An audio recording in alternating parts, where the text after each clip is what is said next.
You're watching Inside Automotive with Jim Fitzpatrick. Cyber attacks have impacted dealerships and become very costly. That's why it's important to have the best IT services to protect your data. Reynolds & Reynolds recently acquired dealership cybersecurity company Proton Dealership IT to expand their offerings. Today on Inside Automotive, we're diving into the details of the acquisition and the impact it will have on their dealer partners. We're pleased to welcome Mr. Brad Holton, who is the founder of Proton Dealership IT. Brad, thank you so much for joining us on the show today. Oh, thanks for having me on. I really appreciate it. Sure. So tell us about the recent Reynolds acquisition and why you're excited about it. Yeah, so I mean, obviously, we just did it last week, August 1st. We started kind of putting our heads together and trying to figure out how we could make it work at NADA. Such a hot topic was all the cybersecurity and breaches and ransomware and FTC safeguards rule, and Reynolds was really kind of focused on how they could help dealers get through some of that compliance and really kind of harden their environment. So it really just made sense. We sat down at NADA, just kind of started talking about what I saw for Proton and how I wanted to grow, and they had a great idea on how we could come together and really use all their resources and all the dealerships they're already in, plus just their experience in the space to really kind of help take us to the next level. We've been growing at 20-30% annually, and wow, I think with Reynolds, we're going to grow 50 to 60, maybe 100% annually, just because there's so much need out there.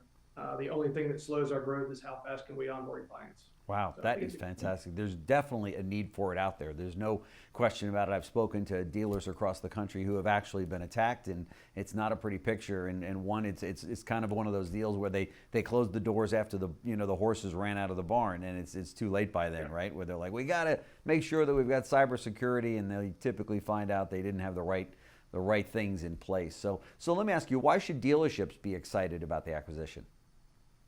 Well, like I said, we already have a really solid cybersecurity platform, and Reynolds already has a really amazing internal IT and cybersecurity team as well. Being able to combine our teams together is really going to, I think, kind of allow us to go to the next level.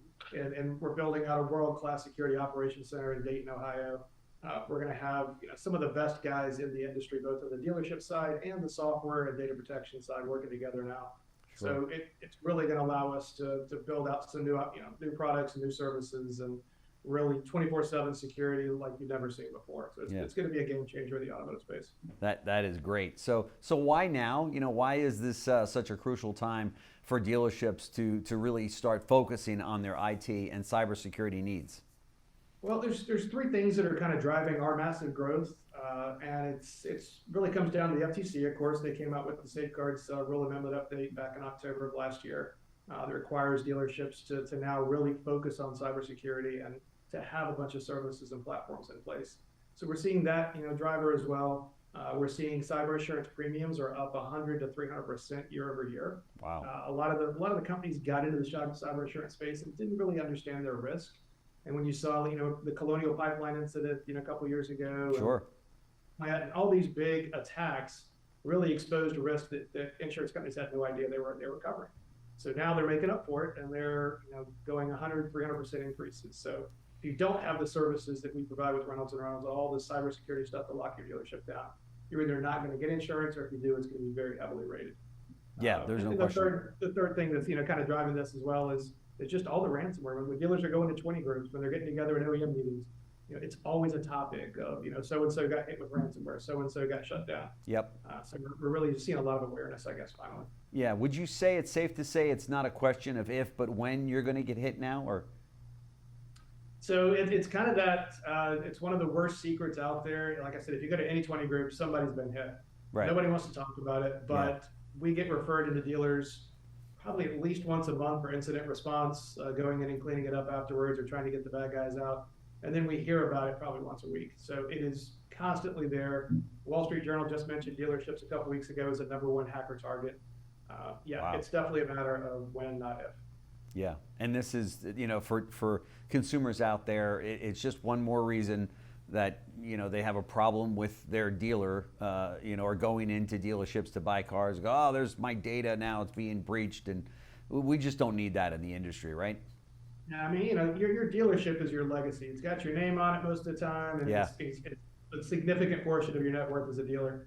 And to have that, name out there associated with a breach or a ransom, it's not a pleasant thing. So yeah, that's definitely, not something anybody wants to experience. that's right. Why is this focus on security and safeguards amendment so important today? Well, I mean, so the FTC, when they came out with the update, they were very specific on some areas, not as much on others.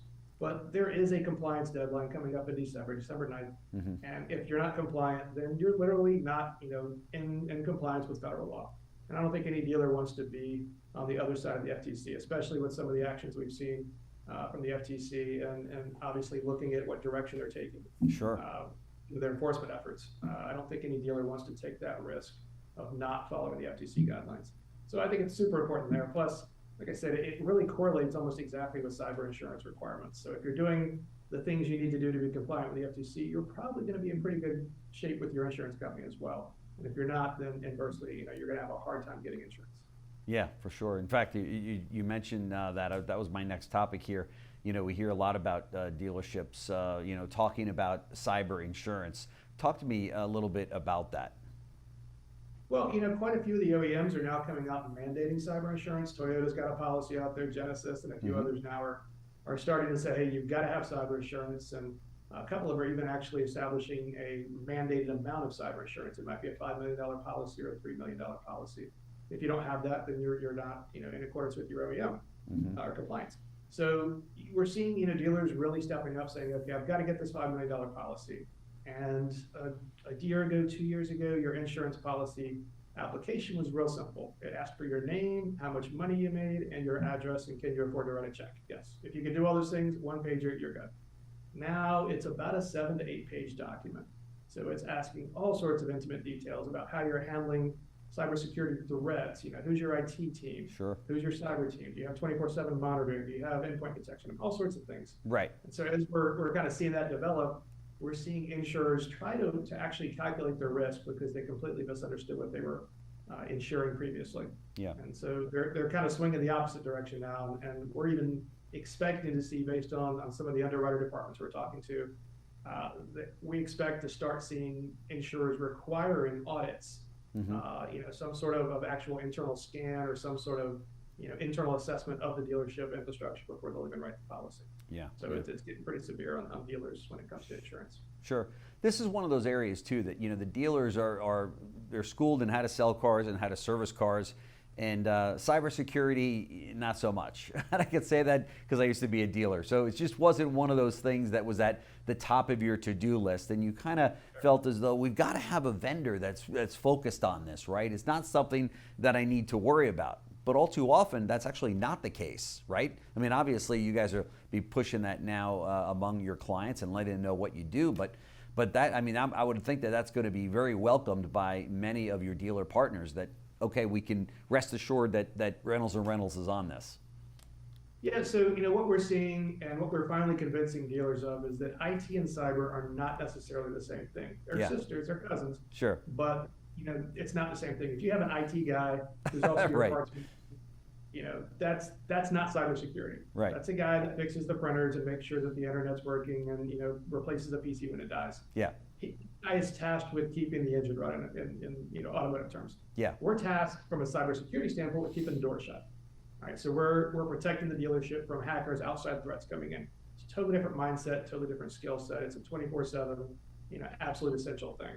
So dealers are finally waking up to that, and we're not, hearing, oh, I already have Bob, he's my computer guy. Yeah.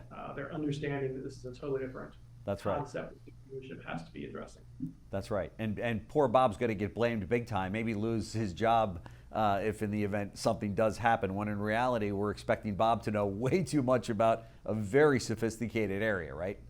Absolutely. I mean, it's a cat and mouse game constantly, and the hackers are evolving every day. I mean, we see zero-day exploits that are coming out, every week where we're seeing something new and some new method of attack. And there's no way, an in-house IT guy who's running crazy trying to support 200 users in a dealership or a group is going to be able to keep up with this, to maintain the education, to understand the different threat vectors, much less actually monitor all the equipment, make sure everything's there, install all the right stuff. It's just not possible. Yeah. So you got to bring in the experts that know how to do this. Sure. I spoke to one dealer that said they were preparing for a big sale to one of the publicly traded companies, and lo and behold, they were just weeks away from closing the deal, and they got hacked, and it shut down the whole deal.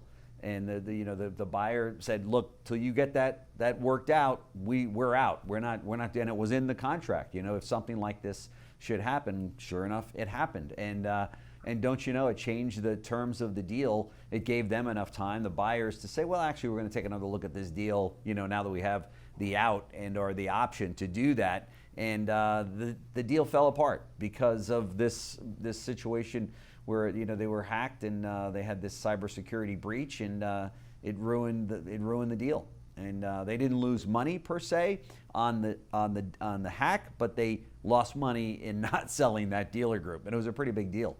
So it did not make the headlines, so to speak, but that was told to me by the owner of the auto group, and he said, "Man, that is something not to mess around with." But these kinds of things can happen. Yeah, I would say for everything you do read in the headlines, there's probably 150 to 250 you didn't read about. Right. Even that might be a conservative guess. That's right. That's right. But we see dealers that are down for 2 or 3 weeks from the time they're a week into a ransomware breach. They've been down for a week, and we get a call. We get referred to them by some other dealer, and we start helping them put things back together. And it's a huge impact on operations. I mean, I can't stress that enough. When something like this happens, you completely come to a halt for days to weeks to even a month sometimes. That's right. Probably for the dealers that are listening to us have this conversation, they're going to be sending this video or this message below the video to their IT guy and saying, "Hey, are we covered in this? Do we need to have a meeting about this? What's going on?" That is something that I would highly recommend dealers do that are listening.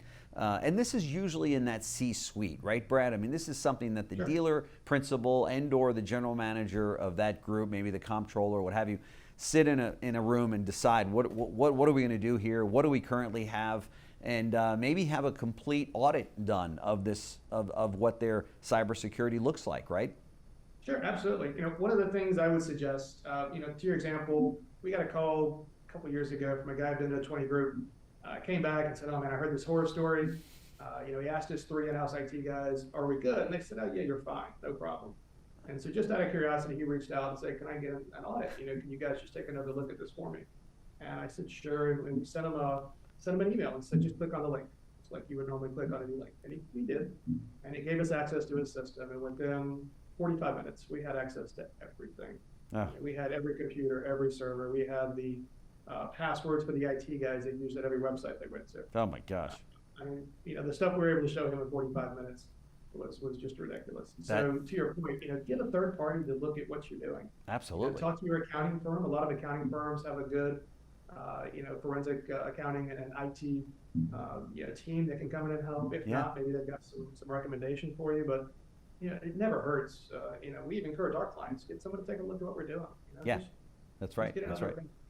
The other thing too is that even if a dealer feels as though they do have an adequate cybersecurity plan and protection in place, I think it's also okay to have an audit done of that situation, of that other maybe that other vendor, because if that other vendor does not have the technology that's out there, the newest, the latest, the greatest, and they're thinking that they're covered, they might not be covered, even though they're cutting that check every month to that company saying, no, you're good to go. When in reality, that just might not be the case, right? Yeah, trust and verify. Verify. You trust your accounting people, but you do have an audit done every now and then just to kind of make sure that the numbers all match up. So one of my clients, he's got 1,800 employees among all of their different locations, and he said to me, Jim, he said at the end of the day, the reality is that we've got 1,800 vulnerable points of entry, because you've got everyone on the computers, they're taking in data,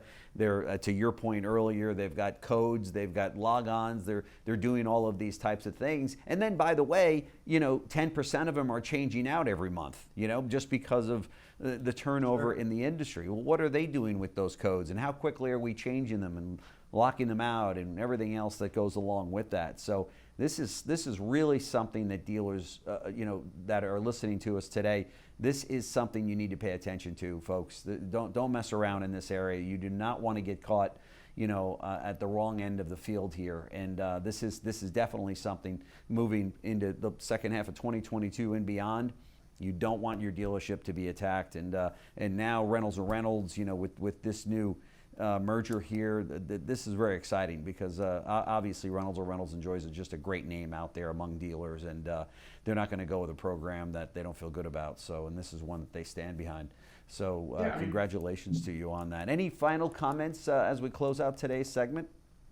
Well, like I said, we're super excited. One of the biggest drivers that we're trying to address is just to help dealers with all the FTC safeguards, legislation that came out. A lot of them just don't understand what it is. They don't know where to start.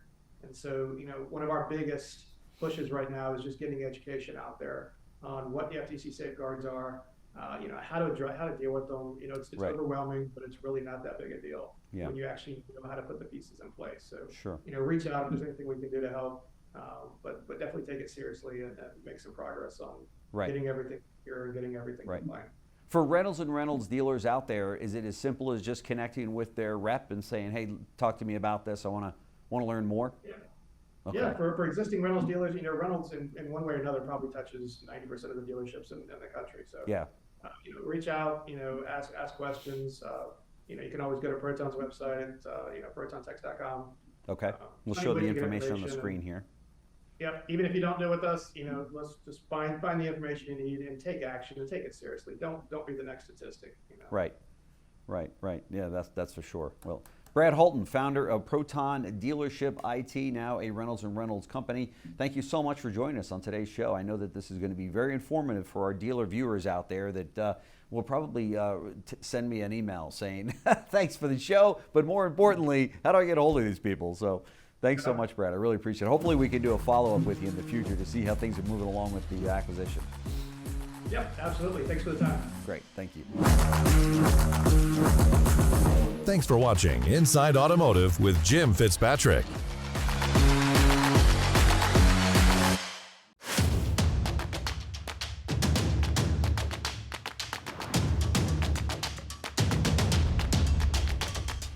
This is CBT News, the voice of the retail automotive industry. Subscribe today.